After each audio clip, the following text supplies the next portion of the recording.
નમસ્કાર દર્શક મિત્રો, લોકશાહી શાસન વ્યવસ્થામાં પ્રજાના પ્રતિનિધિ તરીકે ચૂંટાઈને આવેલા ધારાસભ્યશ્રીઓ વિધાનસભા ગૃહમાં લોક પ્રશ્નોને વાચા આપે છે અને આ રીતે રાજ્યના વિકાસ માટેની નીતિઓ ઘડાય છે, નિર્ણયો લેવાય છે તેમજ પ્રજાના પ્રશ્નોનું સુખદ નિરાકરણ પણ આવે છે. દર્શક મિત્રો, 15મી ગુજરાત વિધાનસભાના 8મા સત્રમાં આજના દિવસે હાથ ધરાયેલી મહત્વની કાર્યવાહીના સંકલિત અંશો લઈને અમે ઉપસ્થિત થયા છીએ કાર્યક્રમ લોકશાહીના ધબકારામાં. તો આવો નિહાળીએ લોકશાહીના ધબકારા. ઓર્ડર. માન્ય શ્રી મોહનભાઈ ઢોડિયા.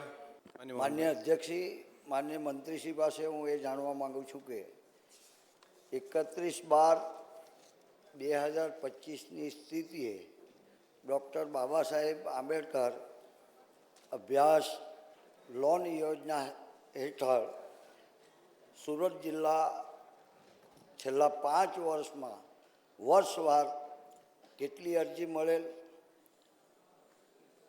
અને ચૂકવેલી રકમ કેટલી એ જાણવા માગું છું. માન્ય મંત્રીશ્રી. માનનીય અધ્યક્ષશ્રી, વર્ષ 2020-21માં મળેલ તમામ 40 અરજીઓ મંજૂર કરી ₹6 કરોડ સહાય ચૂકવેલ છે. માનનીય અધ્યક્ષશ્રી, વર્ષ 2022-23માં મળેલ 53 અરજીઓ પૈકી 52 અરજીઓ મંજૂર કરી ₹7.8 કરોડની સહાય ચૂકવેલ છે. માનનીય અધ્યક્ષશ્રી, વર્ષ 2023-24માં 86 અરજીઓ પૈકી 85 અરજીઓ મંજૂર કરી ₹12.75 કરોડની સહાય ચૂકવેલ છે અને વર્ષ 2024-25માં મળેલ તમામ 68 અરજીઓ મંજૂર કરી ₹10.2 કરોડની સહાય ચૂકવેલ છે. જ્યારે ચાલુ નાણાકીય વર્ષ એટલે કે વર્ષ 2025-26માં તારીખ 31 ડિસેમ્બર 2025ની સ્થિતિએ મળેલ તમામ 44 અરજીઓ મંજૂર કરી ₹6.6 કરોડની સહાય ચૂકવવામાં આવેલ છે. આમ ઉક્ત સ્થિતિએ છેલ્લા 5 વર્ષમાં મળેલ કુલ 291 અરજીઓ પૈકી 289 અરજીઓ મંજૂર કરી કુલ ₹43.35 કરોડની સહાય ચૂકવેલ છે. ડૉક્ટર તુષારભાઈ. માનનીય અધ્યક્ષશ્રી, આપના માધ્યમથી મંત્રીશ્રી પાસે જાણવા માગું છું કે વિદેશ અભ્યાસમાં અલગ અલગ કોર્સ માટે અલગ અલગ ફી હોય છે, તો એવા જે વિદ્યાર્થીઓ લોન માટે એપ્લાય કરે છે તો ફીના કેટલા ટકા લોન આપવામાં આવે છે અને એની મહત્તમ મર્યાદા લોન આપવાની કેટલી છે? માનનીય અધ્યક્ષશ્રી, એવી રીતના ફીના ટકા પ્રમાણે આ લોન નથી હોતી, પરંતુ ફીની જે ઉપરની લિમિટ હોય એ અથવા તો 15 લાખ એમાંથી જે નીચેનું હોય એને ચૂકવવામાં આવે છે. એટલે વિદ્યાર્થી 15 લાખ સુધીમાં એને જેટલી પણ લોન જોતી હોય એના માટે વિદ્યાર્થી અરજી કરી શકે છે. ક્રમાંક 3 માન્ય શ્રી ફતેહસિંહભાઈ ચૌહાણ. માન્ય અધ્યક્ષજી, 31/12/2025ની સ્થિતિએ એક વર્ષમાં પંચમહાલ જિલ્લામાં પાલક માતા પિતાને મુખ્યમંત્રી બાળ સેવા યોજનાની લાભાર્થી દીકરીના લગ્ન સમયે જે ₹2 લાખ આપવામાં આવે છે તેમાં આ યોજના હેઠળ તાલુકાવાર કેટલી અરજી આવી અને કેટલી સહાય ચૂકવવામાં આવી? માન્ય અધ્યક્ષશ્રી, પંચમહાલ જિલ્લામાં બાલક માતા પિતા અથવા મુખ્યમંત્રી બાળ સેવા યોજનાની લાભાર્થી દીકરીઓના લગ્ન સમયે ₹2 લાખની રૂપિયાની સહાય આ યોજનામાં આપવામાં આવે છે અને તાલુકાવાર માહિતી જે સભ્યશ્રીએ માંગી છે એ પ્રમાણે કોગંબા ખાતે મળેલ અરજી નથી એટલે એનો કોઈ ત્યાં રકમ ચૂકવવામાં નથી આવી, પણ ગોધરા ખાતે 6 અરજી મળેલ હતી, એની ₹12 લાખ સહાય ચૂકવવામાં આવી છે. હાલોલ ખાતે 2 અરજી મળેલ છે, એના ₹4 લાખ સહાય ચૂકવવામાં આવેલ છે. જાંબુગાડા ખાતે 1 અરજી મળેલ છે, એની ₹2 લાખ સહાય ચૂકવવામાં આવી છે. કાલોલ ખાતે 3, એની ₹6 લાખ સહાય ચૂકવવામાં આવેલ છે. મોરવા ખાતે 4, એની 8 લાખ સહાય ચૂકવવામાં આવેલ છે. શહેરા ખાતે 4 અરજીઓ મળેલ છે, એની 10 લાખ સહાય ચૂકવવામાં આવી છે. આમ માન્ય અધ્યક્ષશ્રી કુલ 21 અરજીઓ મળી હતી, એની અંદર 42 લાખની સહાય ચૂકવવામાં આવેલ છે. નિમિષાબેન સુથાર. શ્રી, આપના માધ્યમથી માન્ય મંત્રીશ્રી પાસે જાણવા માંગુ છું કે પાલક માતા પિતા યોજના અથવા મુખ્યમંત્રી બાળ સેવા યોજનાની લાભાર્થી જે દીકરીઓ છે અને લગ્ન સમયે 2 લાખ રૂપિયાની જે સહાય યોજના હેઠળ લાભાર્થીની પાત્રતા શું હોય છે અને આ સહાય કેવી રીતે ચૂકવવામાં આવે છે? માન્ય અધ્યક્ષશ્રી, નિરાધાર દીકરીઓ હોય, એમના માતા પિતા ના હોય, પણ એ એમના વાલીઓ સાથે રહેતા હોય ત્યારે વાલીઓને આર્થિક મુશ્કેલી ન પડે એના માટે થઈને અને દીકરીઓને પણ ગૌરવપૂર્ણ પોતાની સાસરીમાં જઈ શકે અને જીવન જરૂરિયાત વસ્તુ લઈ શકે, ખરીદી શકે, એ માટે થઈને આ 2 લાખ રૂપિયા જે ચૂકવવામાં આવે છે માન્ય અધ્યક્ષશ્રી, પાત્રતાની વાત આવે તો પાલક માતા પિતા યોજનામાં મુખ્યમંત્રી અને મુખ્યમંત્રી સેવા યોજના થકી જે લોકોએ લાભ લેવાનો છે એની અંદર આ યોજના આમ તો 2023થી શરૂ થઈ માન્ય અધ્યક્ષશ્રી, પણ આ જે યોજનાનો લાભ એકવાર મળશે એ એક વિષય હોય છે. સાથે સાથે આ અરજી એમને જે કરવાની હોય છે એ 2 વર્ષની અંદર કરવાની હોય છે. અને માન્ય અધ્યક્ષશ્રી, આ જે સહાય હોય છે એ ડીબીટી મારફતે બેંક ખાતામાં જમા કરવામાં આવે છે, એના માટે બેંક ખાતું હોવું જરૂરી હોય છે માન્ય અધ્યક્ષશ્રી. પ્રશ્ન ક્રમાંક 4 માન્ય શ્રી શૈલેષભાઈ મહેતા. માનનીય અધ્યક્ષે આપના મારફત મંત્રીશ્રીને પૂછવા માંગુ છું કે છેલ્લા 1 વર્ષમાં વડોદરા જિલ્લા તંત્ર દ્વારા આ એકમો સામે કયા પગલાં લેવામાં આવ્યા? તાલુકાવાર જે ગુનામાં માંડવાડ કરી છે એ તાલુકાવાર માહિતી અહીંયા આગળ રજૂ કરવામાં. માન્ય અધ્યક્ષશ્રી, તારીખ 31/12/2025ની સ્થિતિએ વડોદરા જિલ્લામાં તાલુકા વાઇઝ કુલ જિલ્લાના 32 એકમો સામે કાર્યવાહી કરેલી છે, જે પૈકી વડોદરા સિટીના 19, વાઘોડિયામાં 1, પાદરામાં 1, ડભોઈમાં 6 અને સાવલીમાં 5, અને આ ટોટલી 32 પૈકી 74,000 જેટલી એની માંડવાડ ફી વસૂલ કરવામાં આવી છે. એમાં વડોદરા સિટીમાં 48,000, વાઘોડિયામાં 2,000, પાદરામાં 2,000, ડભોઈમાં 12,000 અને સાવલીમાં 10,000. પ્રશ્ન ક્રમાંક 6 માન્ય શ્રી કાંતિભાઈ બલ્લર. માન્ય અધ્યક્ષશ્રી, આપના દ્વારા મંત્રીશ્રી પાસે જાણવા માગું છે કે દિવ્યાંગ લગ્ન સહાય યોજનાના પાત્રતાના ધોરણ શું છે? માન્ય અધ્યક્ષશ્રી, દિવ્યાંગ અને સામાન્ય વ્યક્તિ સમાજમાં સન્માનપૂર્વક જીવી શકે તે હેતુથી દિવ્યાંગ લગ્ન સહાય યોજના અમલમાં મૂકવામાં આવી છે. માન્ય અધ્યક્ષશ્રી, સહાયની વાત કરીએ તો એની પાત્રતા કન્યાની ઉંમર 18 વર્ષથી વધુ અને દીકરાની ઉંમર 21 વર્ષથી વધુ હોવી જોઈએ. યોજનાનો લાભ ફક્ત એક જ વાર મળવાપાત્ર છે. લગ્ન થયાની તારીખથી 2 વર્ષની સમય મર્યાદામાં આ અરજી કરવાની રહેશે. માન્ય અધ્યક્ષશ્રી, એમાં એક વિષય એ પણ છે કે જો એક પતિ કાં તો પત્ની કોઈ એક દિવ્યાંગ હોય તો 75,000ની સહાય, જો બંને દિવ્યાંગ હોય તો માન્ય અધ્યક્ષશ્રી 75 1.5 લાખની સહાય મળે છે માન્ય અધ્યક્ષશ્રી. અને દિવ્યાંગતાની વાત આવે તો 21 પ્રકારની દિવ્યાંગતા ધરાવતામાંથી કોઈ એક દિવ્યાંગતા એમનામાં હોય તો એમને આ લાભ મળવા પાત્ર છે. ખાસ કરીને અંધત્વ હોય તો 40% કે તેથી વધુ, અને સેરેબલ પાલ્સી હોય તો, રક્તપિત્ત હોય તો, સાહેબ હું ઇમ્પોર્ટન્ટ જે છે એ જ વાંચી જાઉં છું. ક્રોનિક ન્યુરોલોજી સ્થિતિમાં હોય તો, સામાન્ય ઈજા કે જીવલેણ રક્તસ્રાવ હોય તો, કોઈ મગજની બીમારી હોય તો, અને સાથે સાથે જો સાંભળવાની ક્ષતિ હોય તો એ 71%થી 100% જેવી હોય તો માન્ય અધ્યક્ષશ્રી આ અને વિભિન્ન જે બીજી દિવ્યાંગતા છે એ હું સભ્યશ્રીને પહોંચાડી દઈશ. માન્ય અધ્યક્ષ. પ્રશ્ન ક્રમાંક 7 શ્રીમતી ગીતાબા જાડેજા. માન્ય અધ્યક્ષશ્રી, હું આપના માધ્યમથી મંત્રીશ્રી પાસેથી જાણવા માગું છું કે તારીખ 31/12/2025ની સ્થિતિએ સ્વર્ણિમ જયંતિ મુખ્યમંત્રી શહેરી સડક યોજના હેઠળ વર્ષ 2024-25 અને વર્ષ 2025-26માં ગોંડલ નગરપાલિકાઓમાં કેટલા કામો મંજૂર કરવામાં આવ્યા છે? યુક્ત મંજૂર થયેલ કામ કયા તબક્કે છે અને ઉક્ત મંજૂર થયેલ કામ અંતર્ગત કેટલી રકમની ફાળવણી કરવામાં આવેલી છે અને કેટલો ખર્ચ કરવામાં આવેલો છે? માન્ય અધ્યક્ષશ્રી, સભ્યશ્રીએ જે પ્રશ્ન કર્યો છે કે એનો હું જવાબ આપું છું કે જે અવર્ગની નગરપાલિકાઓ હોય છે એ અવર્ગની નગરપાલિકાઓમાં અમે વર્ષ દીઠ 8 લાખ રૂપિયા એને આ નાણાકીય સહાય આપીએ છીએ. બ વર્ગની જે નગરપાલિકા છે એને અમે વર્ષ દીઠ 3.6 કરોડની સહાય આપીએ છીએ. ક વર્ગની નગરપાલિકા છે એને 2.3ની સહાય આપીએ છીએ અને જે ડ વર્ગની નગરપાલિકા છે એને 1.6ની અમે સહાય આપીએ છીએ. ડૉક્ટર મહેન્દ્રભાઈ પાડલિયા. હું આપના માધ્યમ દ્વારા માનનીય મંત્રીશ્રી પાસે જાણવા માગું છું કે મુખ્યમંત્રી શહેરી સડક યોજના અંતર્ગત કયા પ્રકારના કામો હાથ ધરી શકાય તથા ધોરાજી નગરપાલિકાને છેલ્લા 2 નાણાકીય વર્ષ દરમિયાન કેટલી રકમ ફાળવવામાં આવી અને તે પૈકી કેટલો ખર્ચ થયો.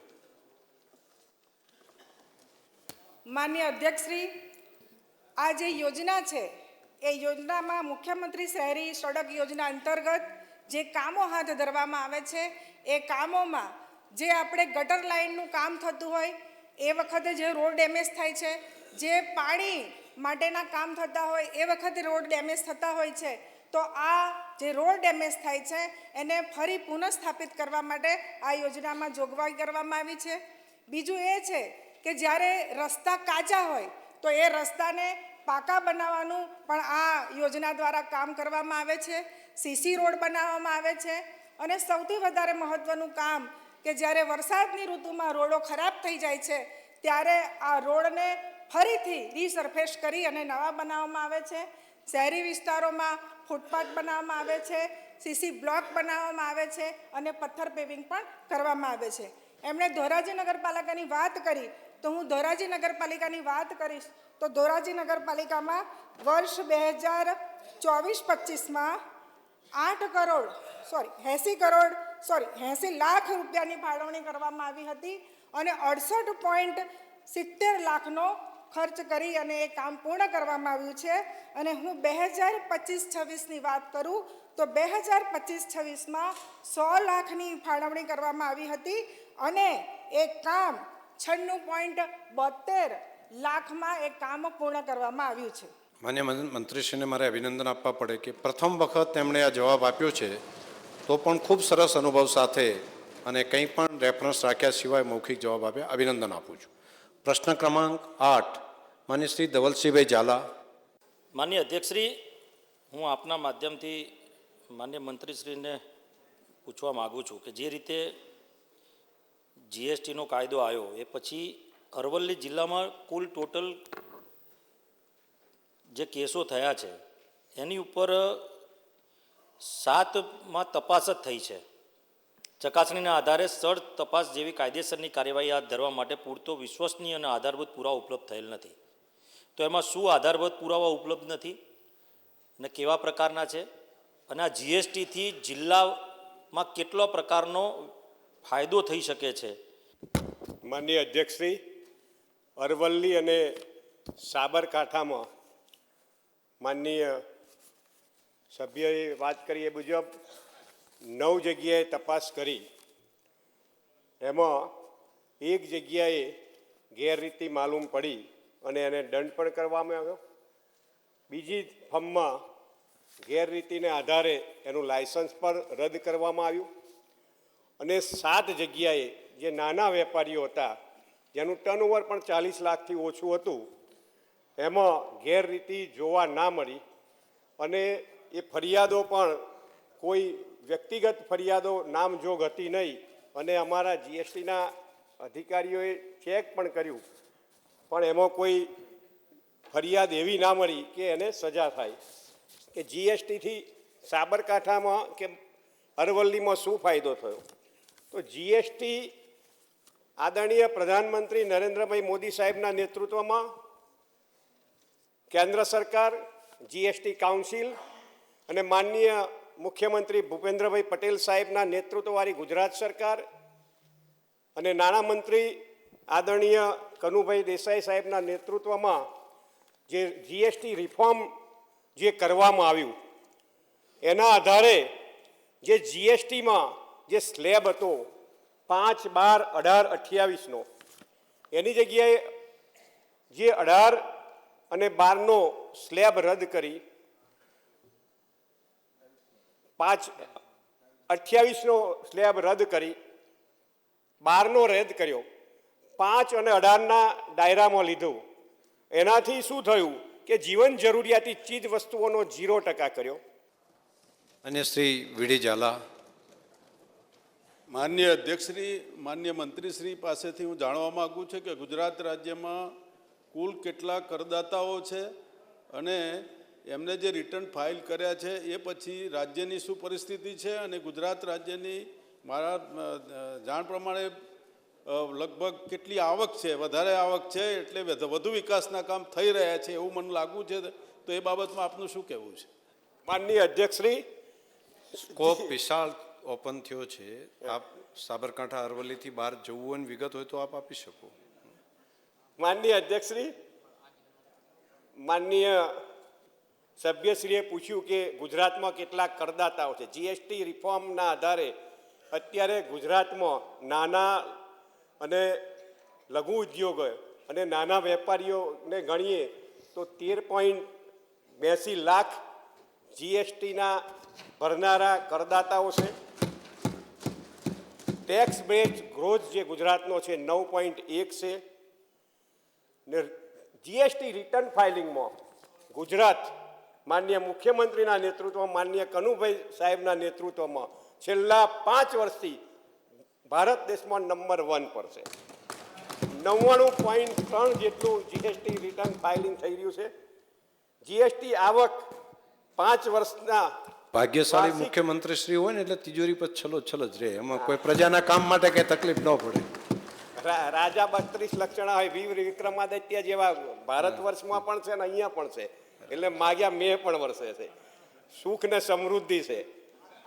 જીએસટી આવક 5 વર્ષમાં 13% ઉપરના ગ્રોથથી વધી રહી છે. માનનીય અધ્યક્ષશ્રી, ગત સાલ જીએસટીની આવક જે હતી 65,431 ફેબ્રુઆરી સુધીની, અને આ ફેબ્રુઆરી સુધીમાં જીએસટીની ગુજરાત સરકારની કુલ આવક છે 74,057. અને શૈલેષભાઈ બેઠા બેઠા કોમેન્ટ નહીં કરીએ, 74,057 કરોડ છે.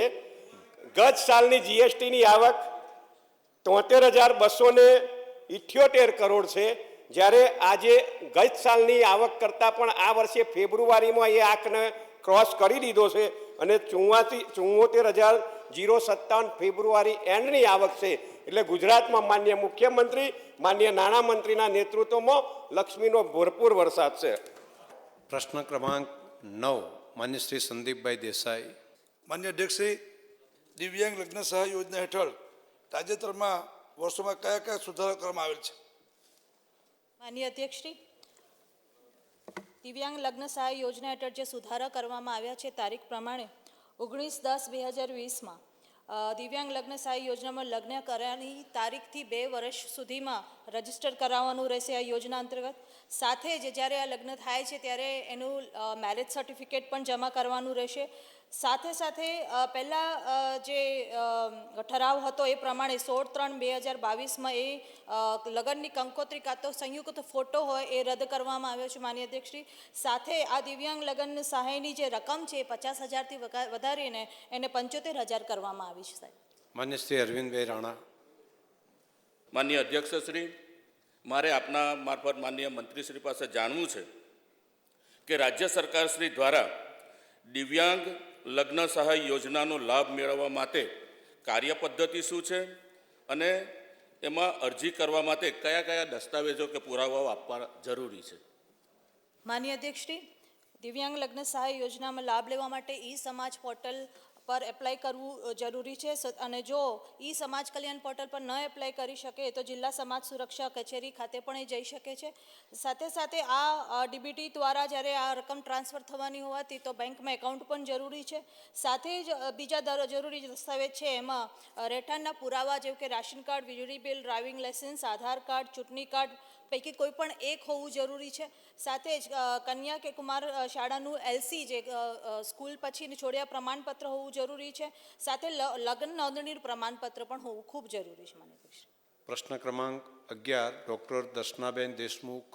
માનનીય અધ્યક્ષશ્રી, નર્મદા જિલ્લામાં નિરાધાર વૃદ્ધો અને દિવ્યાંગોને જે આર્થિક સહાય યોજનાનો લાભ આપવામાં આવે છે તેમાં અરજદારને 21 વર્ષનો પુત્ર હોય તો તેને આ લાભ મળવાપાત્ર છે કે કેમ, અને પતિ પત્ની બંનેની ઉંમર 60 વર્ષ કે તેથી વધુ હોય તો એ બંનેને આ યોજના થકી લાભ મળી શકે કે કેમ એ જણાવવા વિનંતી.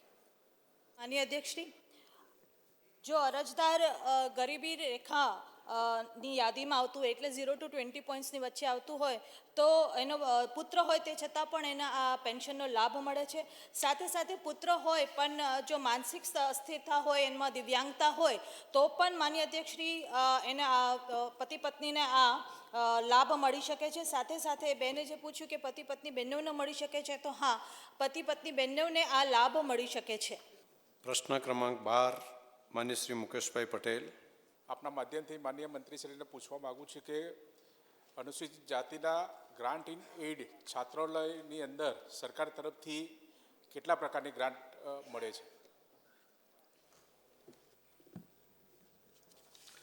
માનનીય અધ્યક્ષશ્રી, માનનીય સભ્યશ્રીએ જે પ્રશ્ન પૂછ્યો છે તેમાં પ્રમાણે અનુસૂચિત જાતિના છાત્રાલય માટે સરકાર તરફથી મુખ્યત્વે 3 ગ્રાન્ટમાંથી પ્રથમ ગ્રાન્ટ જે છે એ નિભાવ ગ્રાન્ટ છે. એટલે કે જે શૈક્ષિક સંસ્થાઓએ જે છાત્રાલય શરૂ કર્યું હોય ત્યારે છાત્રાલયની માન્ય સંખ્યાના પ્રમાણમાં છાત્ર દીઠ ₹2160ની મર્યાદામાં 10 માસ માટે નિભાવ અનુદાન શૈક્ષિક સંસ્થાઓને આપવામાં આવે છે. માન્ય અધ્યક્ષશ્રી, આ નિભાવ ગ્રાન્ટમાંથી બાળકોના નિભાવ અને ભોજન પાછળ ખર્ચ કરવામાં આવે છે. અને માનનીય અધ્યક્ષશ્રી, આ નિભાવ ગ્રાન્ટને જૂન 2022થી એમાં વધારો કરીને 2160નો દર છે.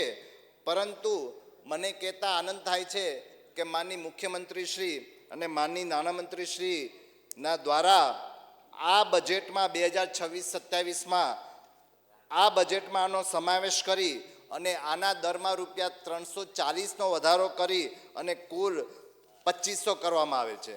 માનનીય અધ્યક્ષશ્રી, અનુસૂચિત જાતિની આ ગ્રાન્ટ ઇન એઇડ છાત્રાલયનું પ્રથમ શૈક્ષણિક સત્ર જૂન 15થી આસપાસ શરૂ થાય છે અને દિવાળીના વેકેશન બાદ નવેમ્બર 15ની આસપાસ, એટલે 1-2 માસ શાળાઓને જૂન માસમાં પુનઃ શરૂ થાય છે. ત્યારે નિભાવ ગ્રાન્ટ વર્ષમાં 10 માસ માટે ચૂકવવામાં આવે છે. માનનીય અધ્યક્ષશ્રી, જે બીજી ગ્રાન્ટ છે એ કર્મચારીની વેતન ગ્રાન્ટ છે. માનનીય અધ્યક્ષશ્રી, કર્મચારીની વેતન ગ્રાન્ટ એ 8 એપ્રિલ 2022ના ઠરાવ મુજબ હાલમાં વેતન ચૂકવવામાં આવે છે. તેમાં સરકારશ્રીએ જે દર નિયત કર્યા છે એના 90% રકમ સરકારશ્રી દ્વારા અને 10% સંસ્થા પોતે સહયોગી કરીને ઉમેરે છે.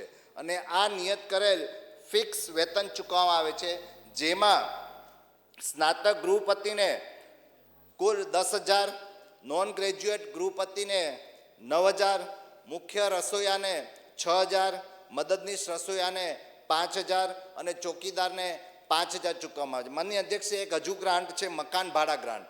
આ મકાન ભાડા ગ્રાન્ટ તારીખ 8 એપ્રિલ 2022ના ઠરાવ મુજબ સંસ્થાઓને નીચે મુજબના મકાન ભાડા ચૂકવણા કરવા ઠરાવેલ છે.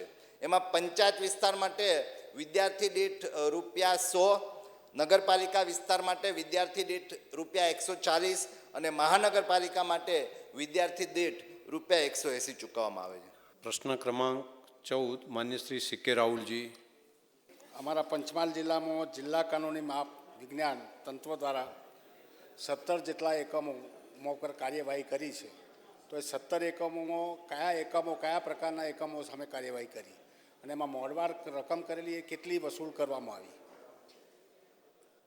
માન્ય અધ્યક્ષશ્રી, સામાન્ય રીતે ગ્રાહકને વિશેષ અધિકાર આપ્યો છે એ પ્રમાણે કોઈપણ વસ્તુનું પેકિંગ કર્યું હોય ત્યારે પેકિંગની અંદર એની જે મૂળ કિંમતમાં છે ચેક કરી શકતા નથી.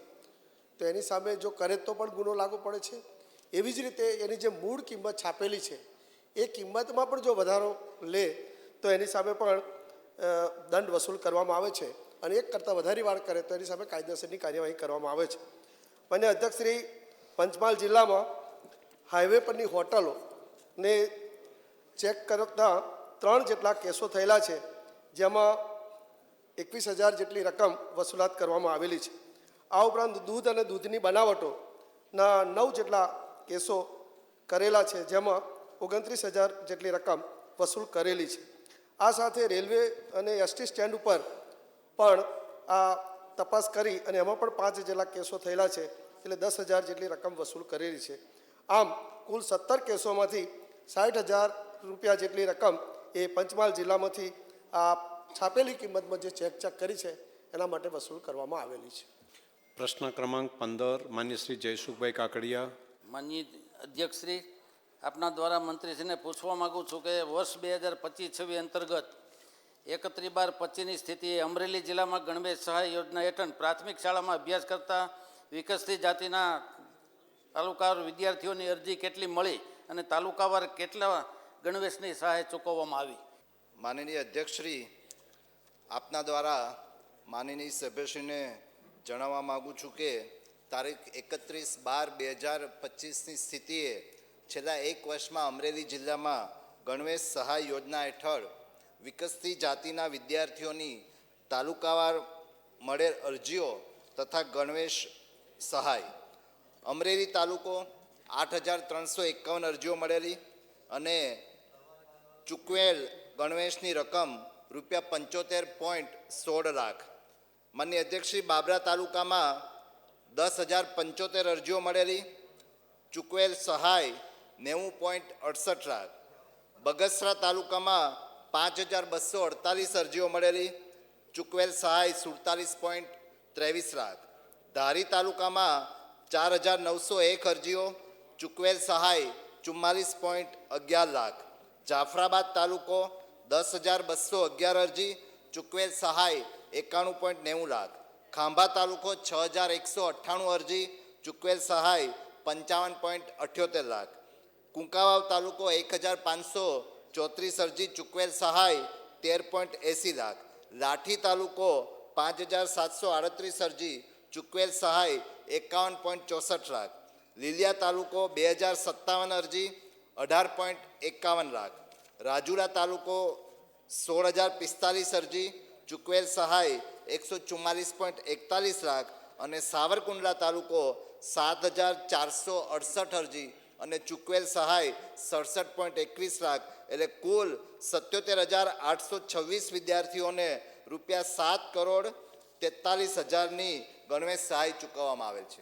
પ્રશ્ન ક્રમાંક 17 માન્ય શ્રી વિમલભાઈ ચુડાસમા.